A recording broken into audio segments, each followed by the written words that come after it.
आज मैं आप लोगों को एक बहुत ही सुंदर नगरी में लेकर जा रही हूँ।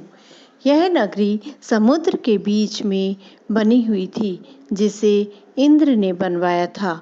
इंद्र ने इस नगरी को कुबेर द्वारा बनवाया और इस नगरी में नेमिनाथ भगवान आए हुए थे। उन्होंने अपने ज्ञान के द्वारा सभी को अपनी ओर आकर्षित किया हुआ था।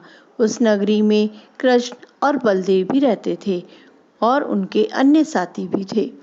कृष्ण और बलदेव ने सोचा क्यों न नेमिनाथ भगवान के दर्शन किए जाए और उनसे आशीर्वाद लिया जाए, और यह सोचकर वह दोनों भी नेमिनाथ भगवान के दर्शन करने के लिए पहुँचे।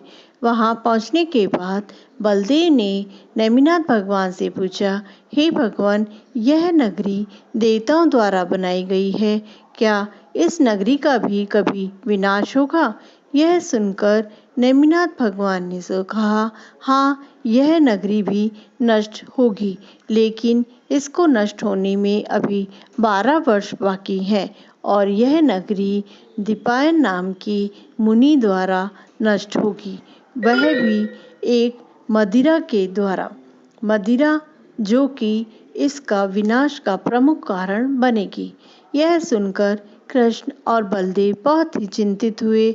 जब वह अपने नगर में पहुँचे तो उन्होंने सभी से कहा कि जो भी मदिरा बनाएगा उसे बहुत ही कठोर कारावास दिया जाएगा, और अभी जितनी भी मदिरा बनी हुई है उसे या तो पहाड़ों पर या गुफाओं में बहा दिया जाए।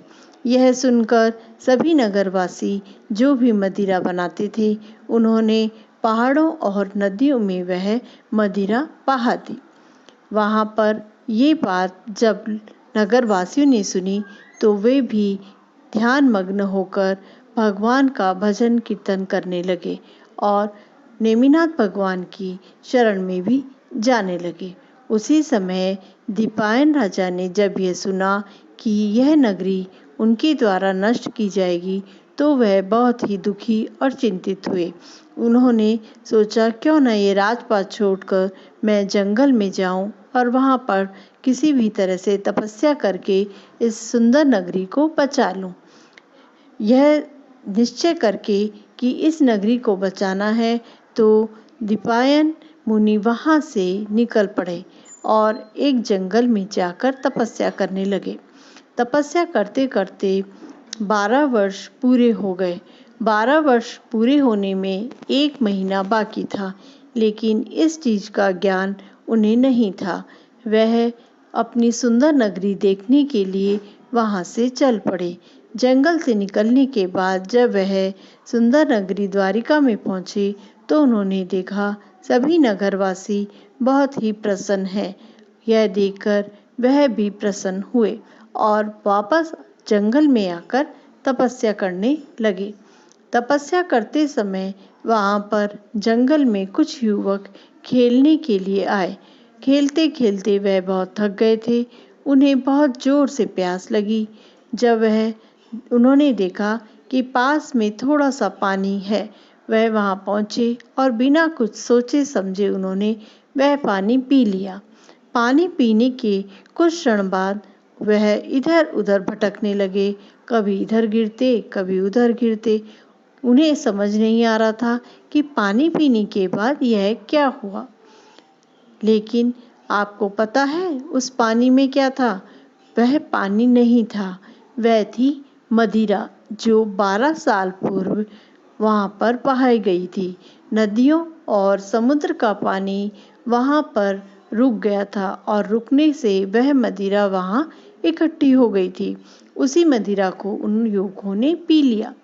पीने के बाद वह जब लड़खड़ाते हुए जंगल से गुजर रहे थे तो उन्होंने देखा कि दीपायन मुनि अपनी तपस्या में लीन है। उन्हें देखते ही उनको बहुत ही क्रोध आया और नवयुवकों ने उन्हें पत्थरों से मारने लगे। वह कहने लगे, यह वही मुनि है जिसके द्वारा हमारी यह सुंदर नगरी नष्ट होने वाली है। वह लगातार मुनि को मारते रहे। मारने के बाद जब मुनि ने अपनी आंखें खोली तो वे बहुत ही क्रोधित थे।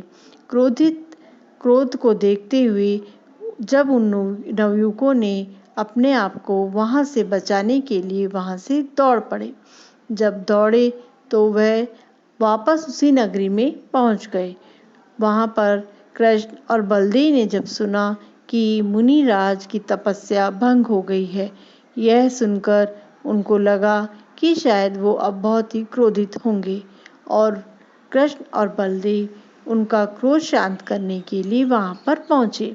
जंगल में पहुँचने के बाद उन्होंने मुनि जी को प्रणाम किया और उनसे कहा कि उन युवकों की वजह से जो आपको कष्ट हुआ है, उस कष्ट के लिए हम आपसे माफ़ी चाहते हैं। लेकिन जब मुनि की तपस्या भंग हो गई तो उन्हें बहुत ही गुस्सा आ रहा था। उन्होंने श्राप दिया और 2 उंगली ऊपर की। उसके तुरंत बाद एक प्रकाश प्रकट हुआ और उस प्रकाश में एक बहुत ही खतरनाक पुतले की जैसा एक जानवर प्रकट हुआ। वह जानवर इधर-उधर घूमता हुआ नगरी में पहुंचा और वहां पर सभी को अपने आग से नष्ट कर दिया। मुनि को जब यह पता चला और कृष्ण और बलदेव भी जब इस चीज़ का आभास कर चुके थे कि द्वारिका में सब कुछ नष्ट होने वाला है, तो उन्होंने मुनि से पूछा, आपने जो 2 उंगली पर दिखाई उसका क्या मतलब है? मुनि ने कहा, वह 2 उंगली केवल तुम दोनों के लिए थी। केवल इस नगरी में कृष्ण और बलदेव तुम दोनों ही बचोगे, बाकी सभी का विनाश हो जाएगा। वह पुतला पूरे नगर में घूमता हुआ सभी को जलाता हुआ वहाँ से निकल पड़ा। उस जलती आग में नगर के सभी बच्चे, बूढ़े और जवान नष्ट हो गए। कुछ ने अपने आप को उस आग के हवाले कर दिया और अपनी आत्मा की संतुष्टि के लिए वहीं पर रुक गए और ध्यानमग्न हो गए।